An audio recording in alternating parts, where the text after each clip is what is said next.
It was one of the most breathtaking creatures to ever walk the earth. A giant, shaggy colossus of the Ice Age, its tusks curling like cathedral arches, its thick fur armoring it against winds cold enough to kill. For over 300,000 years, the woolly mammoth ruled the frozen steppes of Siberia, Europe, and North America, a thundering symbol of a world we can barely imagine. And then one day they were gone, or almost gone, because there is a story most people have never heard.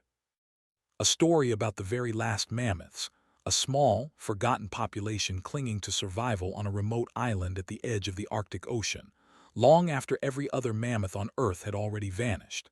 These final survivors held on until around 4,000 years ago, when the Great Pyramids of Egypt were already ancient, when Bronze Age civilizations were flourishing across the Mediterranean. The mammoths were still alive, and then suddenly, shockingly, they weren't. For decades, scientists have asked a single haunting question. What did those last mammoths eat in their final days?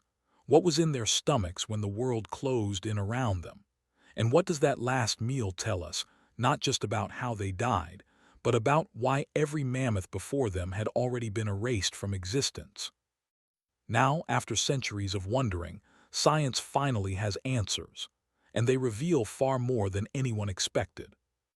The story does not begin with the last mammoths. It begins much earlier, with a discovery that changed everything about how we understood these animals in the first place. In 1901, Russian scientists excavating the frozen riverbanks of Siberia unearthed something that stopped them cold. A woolly mammoth nearly intact, preserved by permafrost for thousands of years. They called it the Borisovka mammoth. Its flesh was still reddish.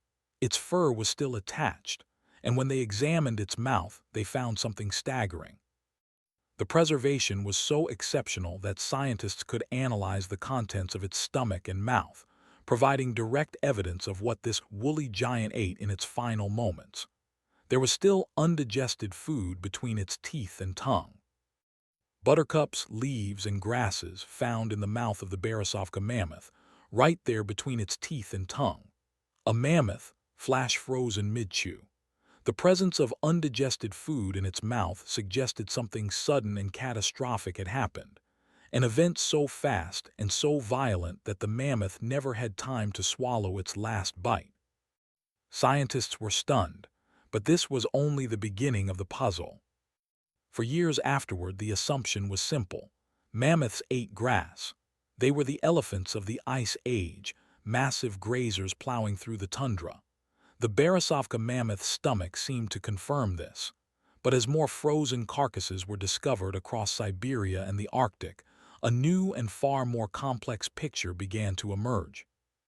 The stomach contents of preserved mammoths indicated that they fed on grasses and sedges, yes, but also mosses, herbaceous pollens and spores, fragments of willow and bilberry. And there was something else. Rare poppies and buttercups, small amounts of larch needles, willows, and tree bark. This was not a simple diet. This was a sophisticated, varied, almost curated menu. These animals knew exactly what they needed. But here is where the story gets darker and far more revealing. Enter a team of scientists armed with something the 1901 researchers never had. Ancient environmental DNA, microscopic traces of biological material, locked inside permafrost samples drilled from across the Arctic. By analyzing this preserved DNA, they found that flowering plants known as forbs were far more prevalent in the mammoth's diet than previously thought. Forbs had been overlooked in many past studies of Ice Age ecosystems, but the new research showed they may have been a critical source of nutrition, a key pillar of how these enormous animals survived extreme cold and the brutal conditions of the Ice Age. Previous studies had been fooled.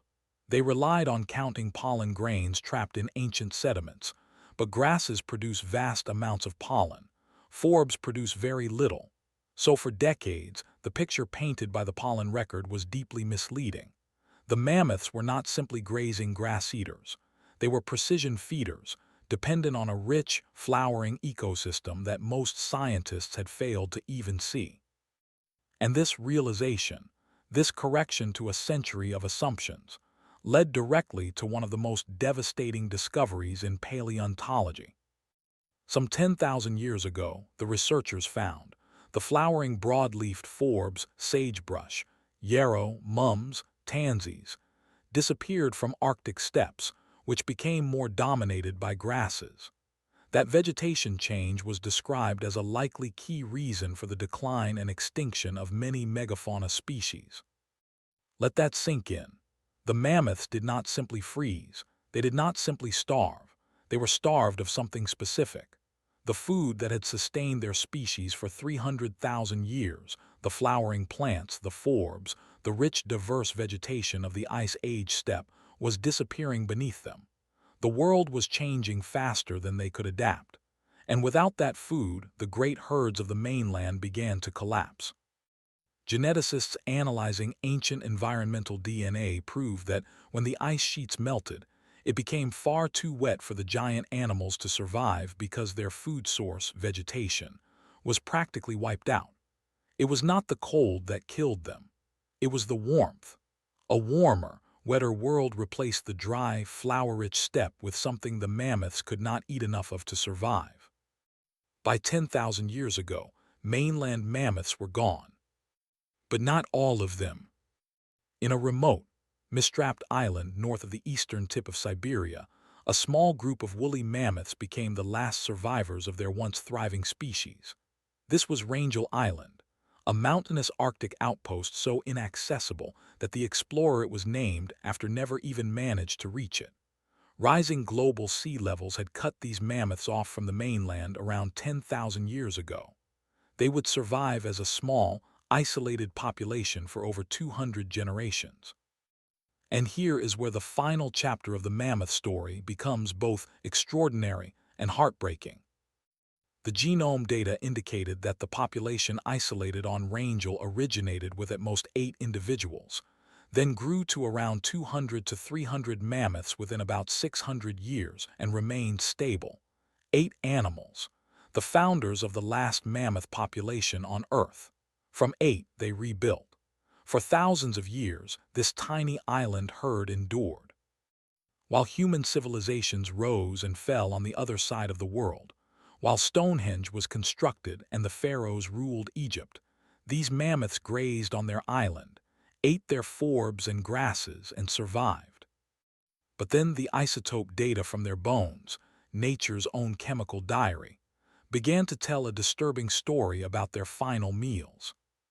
Researchers compared mammoth bones and teeth found on Rangel Island with other mammoth populations, studying carbon and nitrogen isotopes to gather information on the animal's nutrition and metabolic functioning for thousands of years before they went extinct. And what they found was deeply unsettling. There were no signs of a dwindling population before the extinction. It was, in the words of the researchers, like the mammoths simply hit a wall at approximately 4,000 years ago. The very last mammoths were apparently healthy, well-fed, stable, and then gone.